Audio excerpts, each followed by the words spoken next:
Hi, I'm Chris Chimicles, president of Angeion Group, and welcome to our Leading Litigators series.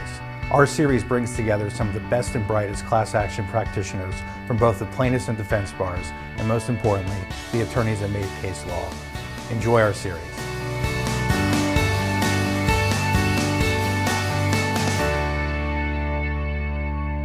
Hi, I'm Steve Weisbrot. Welcome to the latest edition of Angeion's Leading Litigator video series.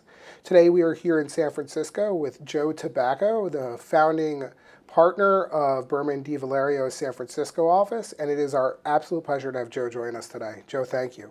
Sure, delighted, Steve. So Joe, I'm going to jump right into it.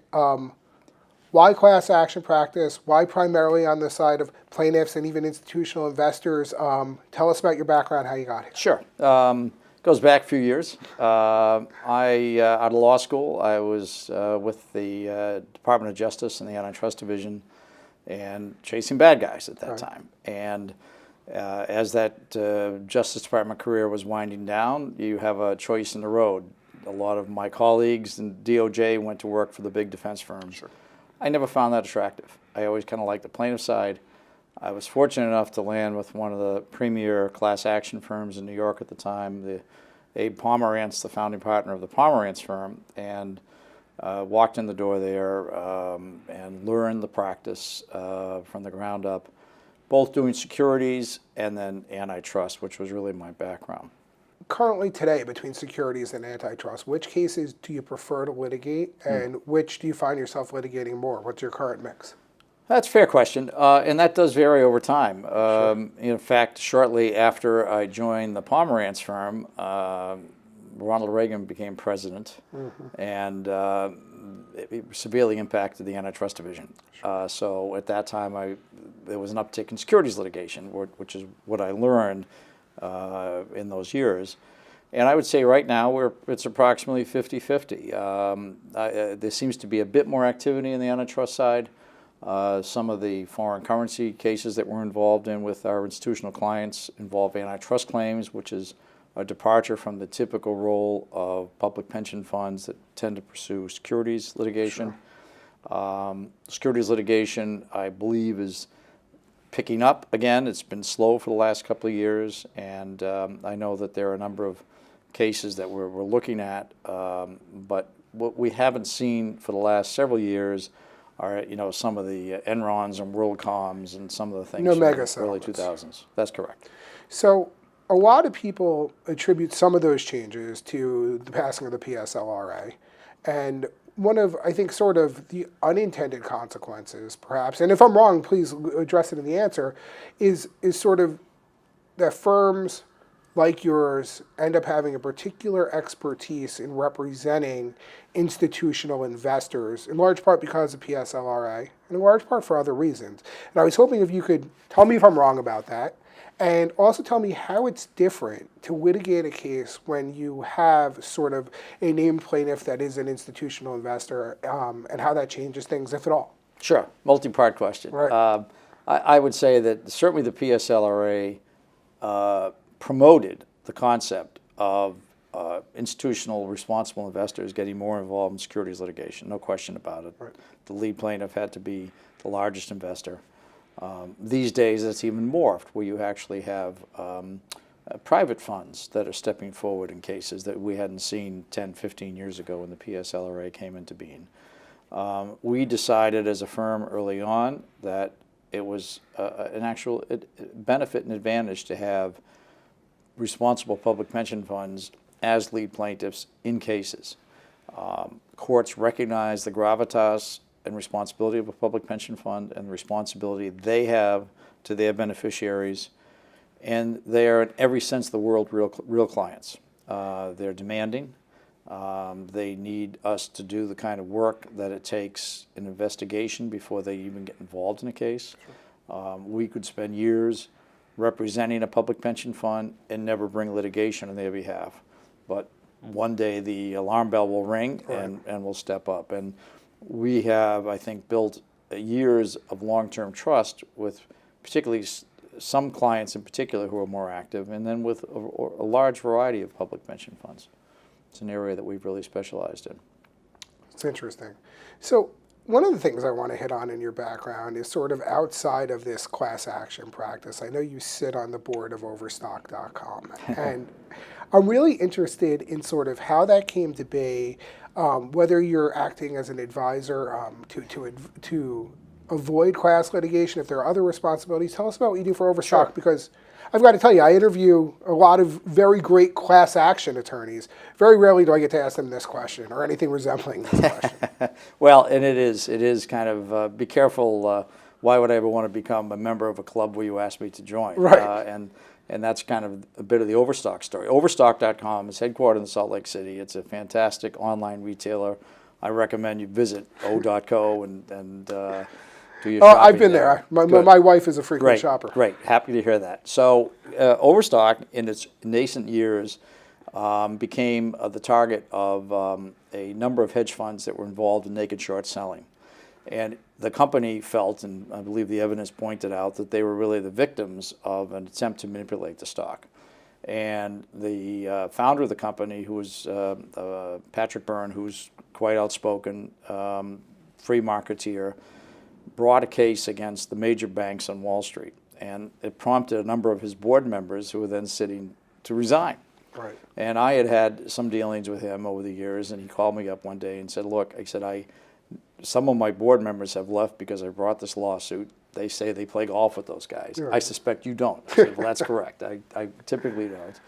And I considered the possibility of joining the board, looked at it, and I said, it's a clean company. They're being unfairly targeted. So I joined the board, and a lot of my early years was spent advising and helping them steer the course of the litigation as I became more conversant with the business of online retailing. I now sit on, I'm chair of the corporate governance committee, nominations committee for the board. I sit on the audit committee and the compensation committee, and from that perch, it's a terrific place as a plaintiff's lawyer to sit, because you get a view of what real-time decisions are like and how they're made, and we're great as plaintiff's lawyers looking back 5 years and saying you should have done this, you should have done that. So it's been a great education, and I think it's helped me become a better lawyer for it. Do you have any specific examples of litigation or specific tactics that have differed with the benefit of that hindsight? Well, actually, from the corporate side was kind of interesting, because when they went out to, when Overstock, the first year I was on the board, went out to renew their D&O insurance, their main carrier actually gave them a discount because I had joined the board with the idea, and I thought it had some foresight, that if you have a plaintiff's lawyer on the board, you have a much higher likelihood of someone watching out for your interests. In terms of my ability to litigate, I now understand a bit more of the corporate process. So a lot of times when you might see some smoke, maybe there's a case there, I'll peel the layers back a bit and say, okay, what's the board really thinking? Were they really derelict in their duties? And that's consistent with Berman Tabacco's philosophy of not jumping into every case. We're pretty selective. Our public pension funds require that. Sure. And I think some of the discipline that I've learned as a board member have helped me separate the wheat from the chaff. That's really very interesting, and obviously a unique situation. Not too many class action attorneys have that benefit of sitting on the board. So. No, and one anecdotal story, I won't name names, but one day I was sitting here at my desk, and I got a phone call from one of the more well-known plaintiff's lawyers, who said, Joe, he said, I was just about ready to file a complaint against Overstock, and I noticed you're on the board.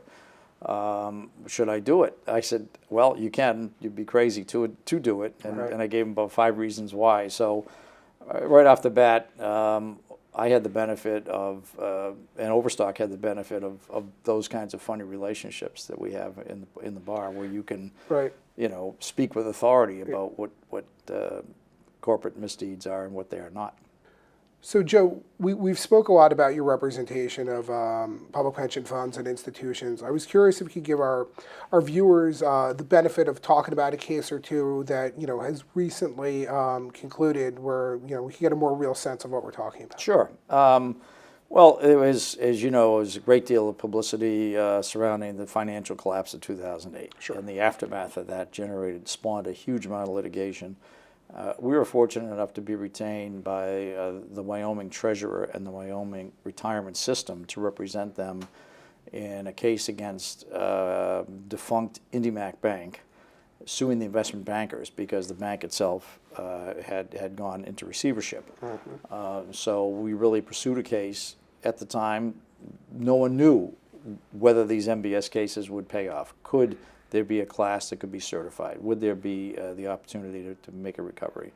And after 5 years litigation, we ended up getting, I think, a very good result of almost $315 million in recovery, not a penny of which came from the actual wrongdoer, IndyMac Bank, because they were defunct. Right. So that was a tougher fight. And that was back in New York in the Southern District. And spent a lot of time back there on that. And more recently, and also again from the financial collapse, another case that comes to mind, we represented CalPERS, the largest pension fund in the country, that determined that it wanted to bring a case against Standard & Poor's and Moody's for the ratings that were issued in connection with certain investments that CalPERS made at the height of the financial boom in 2006 and 7, AAA rated products that within a very short amount of time went from AAA to junk. Most of those cases that had been brought around the country in different jurisdictions had been unsuccessful. The rating agencies would proffer a First Amendment defense, among other things, saying that we're just like a newspaper. We can publish our opinion. We thought that was an antiquated defense, and it was time to redo it, and we attacked them on a negligent misrepresentation theory in state court here in California, and were, after a trip to the Court of Appeals, were largely successful and ended up ultimately recovering over $250 million for CalPERS individually. I think it was some of the largest amounts that Standard & Poor's and Moody's had ever had to pay out in a case. Wow, that's an incredible result. Yeah, we were pleased with that. So, I mean, I hearken back to think of the scene in The Big Short where they actually go in and demand some answers as to that. I mean, were there any... I think I took the deposition of that woman at Moody's. Really? Or someone akin to that. That's really funny. Well, Joe, listen, it's been my absolute pleasure to have you here sharing your stories and your background, and I think our viewers are going to love this, so thank you so much. My pleasure, Steve. Good to see you. Thank you.